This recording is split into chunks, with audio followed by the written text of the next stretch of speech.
Well, good afternoon, everyone. Good afternoon, and welcome back. It's been about a month since we've seen you. I'm Donna Martinez. Welcome to the John Locke Foundation, where we believe in freedom and opportunity, and hopefully leading to much, much prosperity for every single person in North Carolina. We're delighted that you're here with us on a day that is a federal holiday commemorating the life and legacy of Martin Luther King Jr. Let us hope that as we all move forward as individuals as well as members of the residents of North Carolina, that we can work together to increase freedom for every person, because we know, based on research, and we know in our guts and in our hearts, that it is through freedom that we have more choices and more opportunity, and that's what leads to a fulfilled, prosperous life. So as we think about Dr. King today, I hope we'll all think about what we as individuals can do to make sure that that happens for as many people as possible. So glad that you're here with us. It has been a while. There's been a lot that's happened, so I hope you had a Merry Christmas. I hope you had a Happy Hanukkah and a Happy New Year, and I hope you made it through the ice storm okay. And glad to see you all back here. We've got a jam-packed January. In just a few moments, we'll be introducing our speaker today, Professor Robert Whaples from Wake Forest. Delighted he's here with us to talk about the future and what it could bring. Are you a believer that it will bring prosperity, or will it bring economic peril? We'll get to that in just a few moments. Next week is National School Choice Week, and we will be participating here at the Locke Foundation in the activities related to that, of course, because we are champions of school choice. North Carolina, a leader in the school choice movement, a lot of advancements over the past few years, and we are delighted that next week Richard Vinroot, the former mayor of Charlotte and a school choice champion himself, will be here to talk about competition in K-12 education, and he sees a relationship between his basketball career and competition and what it did for him in basketball and what it can mean for education as well. So looking forward to that. Then on January 30th, former Governor Jim Martin will be here, along with Jenna Robinson from the James G. Martin Center for Academic Renewal. And if that name is new to you, that is because it is a new name from the Pope Center for Higher Education Policy, has been renamed and rebranded. Governor Martin and Jenna will be here to talk about higher education in North Carolina. So we're looking forward to that as well. So do you believe that the future is full of promise and prosperity, or do you see things along the way that make you think that there are some things we should be concerned about? Our guest today says that many economists are optimistic about the future, but there are some people who say that because of the fact that we have made so many innovations and that we've advanced so far in technology, that maybe kind of the low-hanging fruit is gone. We also have some cultural strife going on. So does that mean there is more peril than prosperity? He's going to be talking about that. And of course, he knows much of what he speaks. Dr. Whaples is professor of economics, and he's taught at Wake Forest since 1991. He has written and co-edited a number of books. And interestingly, he's also working on a book on the political economy of Pope Francis. And that will be published next year. Looking forward to reading that. Now, if you happen to be someone who loves to learn, you're a lifelong learner, if you have purchased anything from the Teaching Company, you may recognize his name. That's because his course on modern economic issues is a 36 lectures that's available on CD and DVD from the Teaching Company. So that's kind of interesting as well. So he is a prolific writer and author and researcher. Looking forward to hearing today, what does the future hold, peril or prosperity? Please welcome Professor Robert Whaples.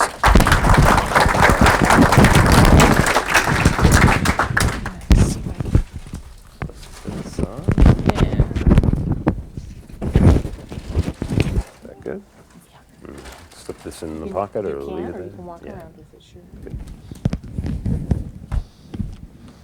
Hey, thanks for coming out today. And here is our book published by the Independent Institute called Future, Economic Peril or Prosperity. When people ask me which, I go, yes. Because, well, probably peril, but we'll talk about, probably prosperity. Oops. Probably prosperity, but we'll think about some possible Perils. And so let me just talk a little bit about the genesis of the book. As I explained in the introduction, I kind of came across the idea of this when my granddaughter was born, and I began to think, well, what's life going to be like when she's my age? So, roughly 50 years from now, I'm a little into my 50s, but what's life going to be like then? And so economists actually have a long history of trying to look into the future and making these projections. One can point to John Maynard Keynes, who wrote this, Economic Lessons for Our Grandchildren, where he's looking 100 years into the future. And he predicted, writing in 1930, Great Depression is bearing down, that in 100 years, standards of living are going to be 4 to 8 times higher than they are now. Now, we're not 100 years yet from when he wrote, but if you project, we're most of the way, if you project a little bit more, Britain will be 5 times the level in terms of GDP per person.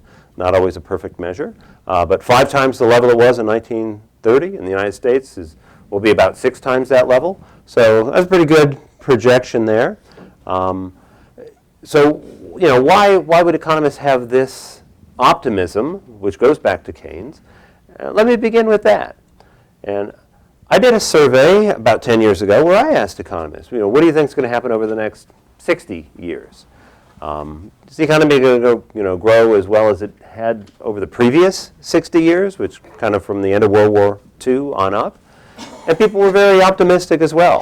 The basic projection was that the economy over that 60-year period is going to close to triple. Okay? The power of compound growth. Okay?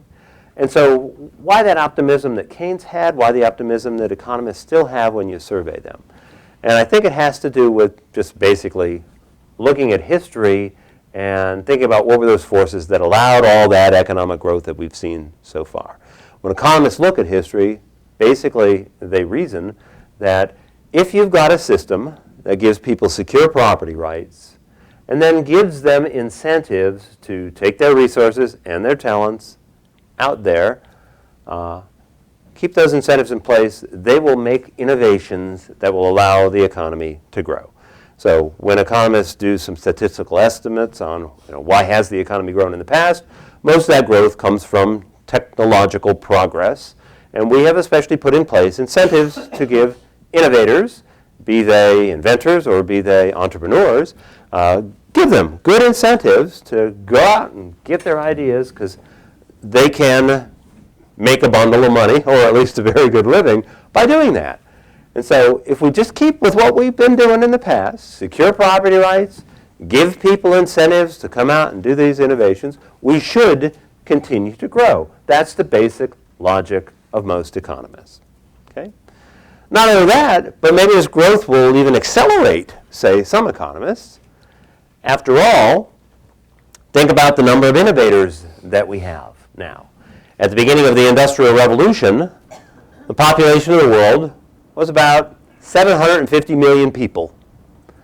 Population of the world is now about 10 times higher than that, right? And not only that, but the educated people, who are learning the science and getting degrees in engineering and those kinds of things. It's not just people from northwestern Europe like it was at the beginning of the Industrial Revolution. Now we've got educated scientists, engineers, etc., from all over the world. In fact, the number of people with master's degrees in technology-related fields in China surpassed that in the United States about 10 years ago, and India has just passed the United States as well. Okay, so we've got innovators all over the world now. Shouldn't we have all that brain power that we're finally tapping into, much more than we ever had before, allowing us to have even more economic growth? Okay, that's what the optimistic school looks at. Okay? When you sit down and you crunch the numbers on how rapidly the economy has grown historically for the United States, what you'll see is kind of 3 waves of technological progress. That first wave began, somewhere a little before and continuing after the Civil War. And it was technology in that late 1800s that was tied to the steam engine, of course. We put this in all of our factories. We put it into our transportation system, etc. Allowed us to replace human muscle power and animal muscle power with, these machines, sometimes burning fossil fuels or not, okay? But boy, did that allow us to become a lot more productive. Then we kind of perfected that. We made these steam engines about as good as they were going to get made. We put them in about as many places as you could put them, and the technological growth kind of lagged a little bit. But then we came along with another suite of technological innovations. Biggest on this list would be electricity. We learned about it. We finally figured out how to tap that and then, reconfigure all the way we did our factories, all the way we, did our economy with electricity, making it so much more productive than it was with the steam engine. At the same time, the internal combustion engine came along. Boy, we put that into our, especially farms. We put it into our highways. Boy, did that make us a lot more productive. Then we kind of perfected that. We electrified about as many things as we were going to be electrified and internal combustionified about as many things as we could. And there was a slowdown in technological progress as measured in the economic data. And that slowdown occurred beginning around the 1970s or so. Our economy's growth did not slow down that much because we had a surge roughly at the same time in labor force participation, especially as women increasingly went out and got jobs in the labor force. Okay? But the economic growth did slow down a little bit, and it became obvious that the new technology just wasn't rolling in the way. Finally, we got into our third wave, and we know what that wave is, right? That's the computers and the internet and all those things that are tied to that suite of things. It took a while for that to finally, we saw computers for a while. Why isn't this making our economy more productive? Took a while for us to figure out how to do that. Companies like, Walmart using their little UPC scanner, tying it in so they knew what was being sold and they could immediately reorder this, and coordinate everything in big ways. And so the big question going forward is is this wave of technology we're in right now going to be as big as those waves in the past? Is it going to last as long? Or will it be a blip? Will it be shorter? Might it be longer? And of course, we don't know. There are some pessimists, and the pessimists have a pretty compelling argument in that they say, we've already picked the low-hanging fruit, right? Think about picking apples from a tree. The easiest ones to pick are the ones on the low branches. Just walk up, maybe they even fell on the ground. Boy, those are easy to pick. But once you pick those, once you've done the easy technologies, to get the next technology, now you got to haul out a ladder and get higher and higher into the tree. It just gets harder and harder to reach those things. You got more and more effort to get those higher and higher ladders, the ladder higher and higher to reach those higher and higher apples. And are we at that stage where we pick the low-hanging ones and it's just going to be hard, right? And so some data on that. In 1960, about 1.6% of the U.S. labor force was in technology sectors where they were coming up with new technology. So 1.6%. Now it's about 4.2%. That's quite a big increase. It's more than doubling, close to a tripling of the percentage of our workforce that's job is to kind of try to come up with new technologies. Yet the rate of total factor productivity growth, right, our ability to take all of our inputs and turn them into outputs, the rate at which technology is improving has slowed down since 1960. We've got close to 3 times as much of the workforce working on this, and if you look globally, it's way more than that. But the total factor productivity growth is not advancing as quickly as it did then. The argument is, well, they were working on easier tasks, and our new tasks are just harder because we've got to get that ladder further and further up into the tree. You've got to study so much harder and longer to make some sort of contribution. Now you have to have so much more technological knowledge to do those kinds of things. That might be true. So one well-known economist, Tyler Cowen, from the Marginal Revolution blog, if any of you follow that blog, he makes the case this way. He says, think about some of the key innovations of that earlier technological wave. Would we trade our innovations for those? The iPhone kind of has embedded in it all of these great technologies. It's your phone, it's your access to the internet, and all the information in the world. It's a camera, it's all these other things, right? Would you trade your iPhone for indoor plumbing. If you had to give up one of those, what would you give up? And there's just not too many people. Like, indoor plumbing is so much more fundamentally important than the iPhone is, right? Think about how it reduced disease and, of course, all those other inconveniences of life. So are we just working on problems now that aren't as important because we solved the easy ones? Maybe. Okay. Of course, an argument comes back and at this and says, actually, we're doing a lot of interesting things, and it's not showing up in the GDP statistics too well.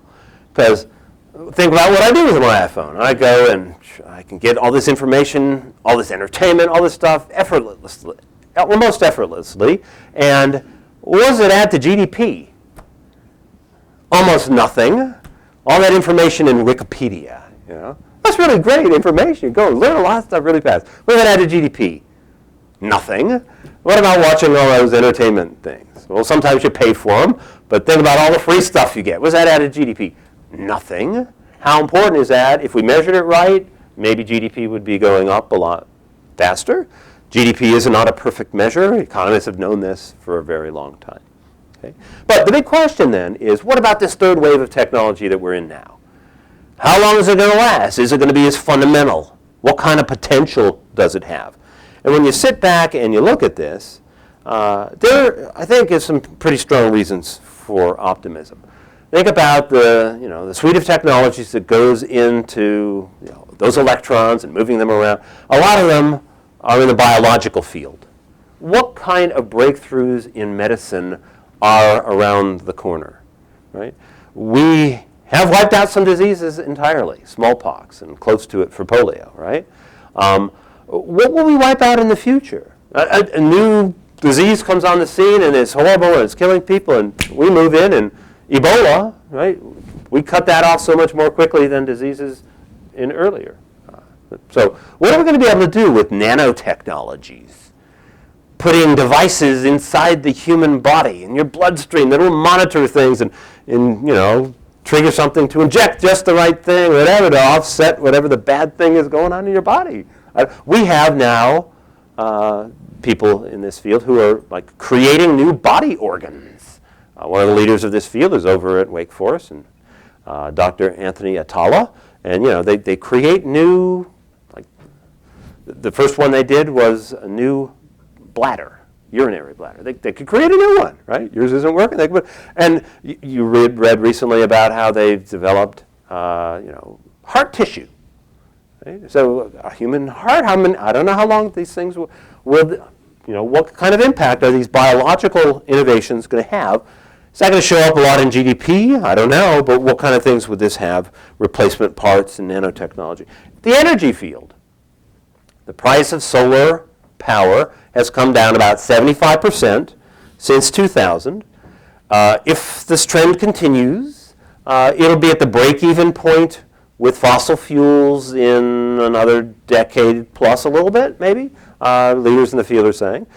It does have some problems of storage issues, obviously, because the sun's got to be shining for years, okay? But they're working on those storage issues. What kind of breakthroughs are there in, one of my favorite energy quotes is from Sheikh Yamani, who was the Saudi Arabian oil minister back in the 70s. He said, "The Stone Age didn't end for lack of stones. And the oil age, right? It's going to end long before we run out of oil. Because we'll come along with some better technology, and we're developing them pretty quickly. How long will it take? How many of those problems are we going to be able to solve? Think about mining. We have the technology now to mine asteroids. There's some legal issues, I guess, that have to be worked out, but we could. Okay. Think about things like scarcity of water. I was reading recently that Israel gets something like 70% of their water by desalination.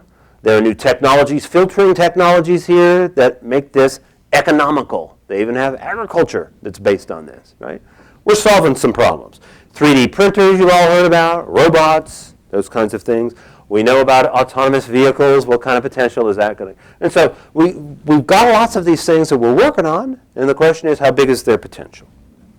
Okay, so that's the optimistic outside, it says, yeah, maybe we got to put the ladder further up into the tree, and we got more people putting that ladder up, and we're working on these things. I think there's a lot of apples up there. So that's the optimistic case, and we're going to be able to get those apples, and it's going to allow this wave of technological growth to go on for a long time and raise our standards of living and give us things that we will take for granted, like we now take the internet for granted, that people will, like, how could you ever have done without these things?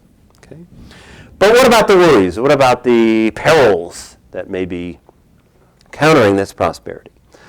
I surveyed economists a few years ago, and I asked, what do you think are the biggest perils facing the U.S. economy over the next 60 years?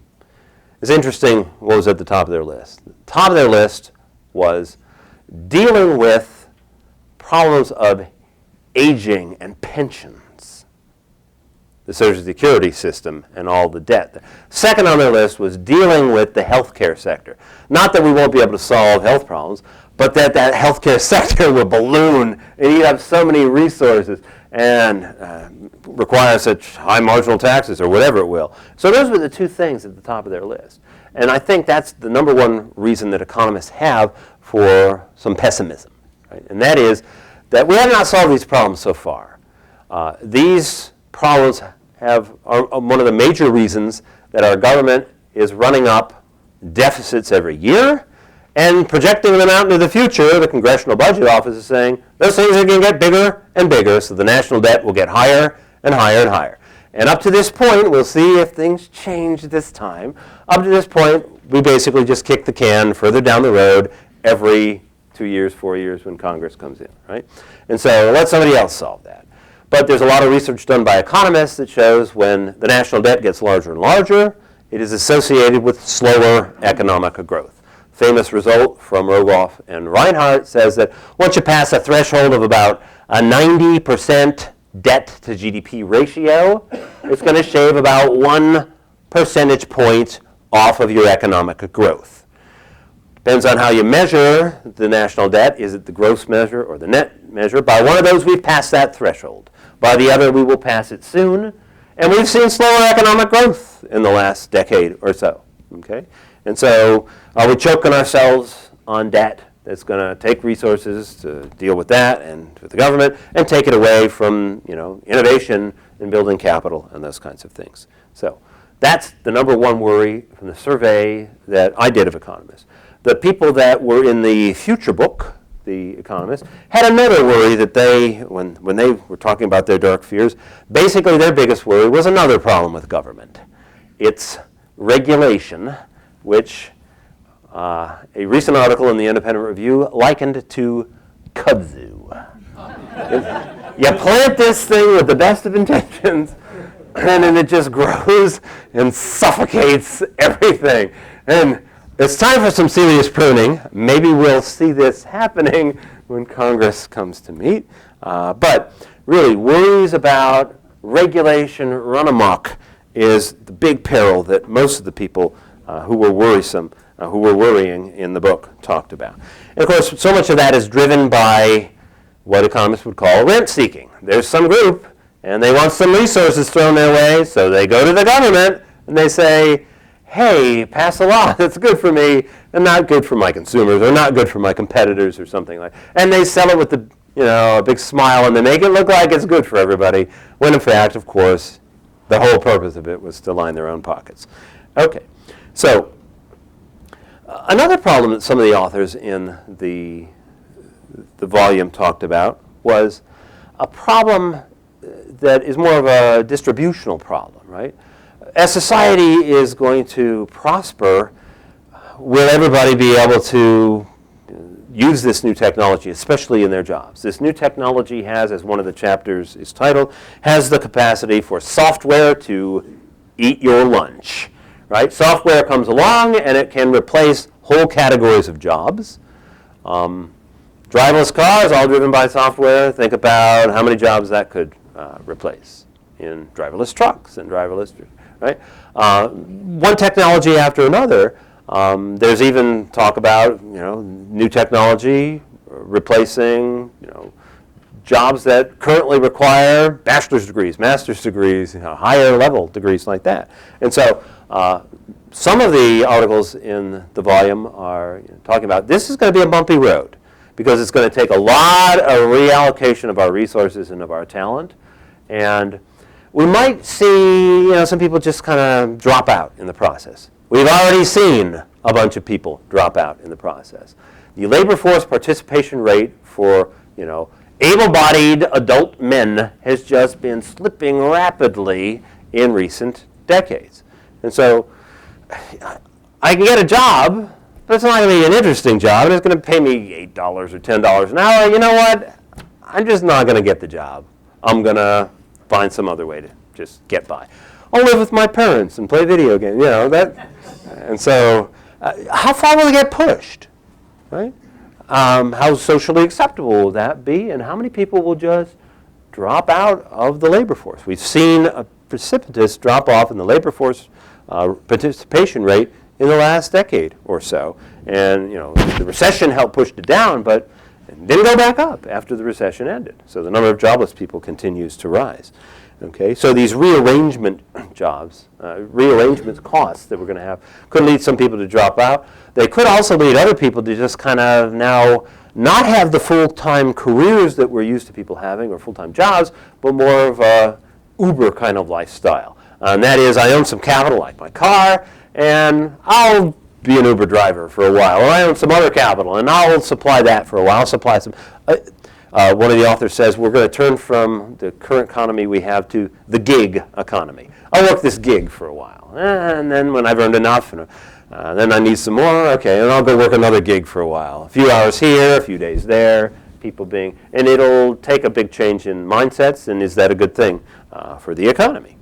Okay, so I have some additional worries that I talked about in the chapter that I wrote that let me end my formal comments with, and then I'll open up to things for question and answer. Okay, two big worries that I have are the way recent economic developments have led to the destruction of the family.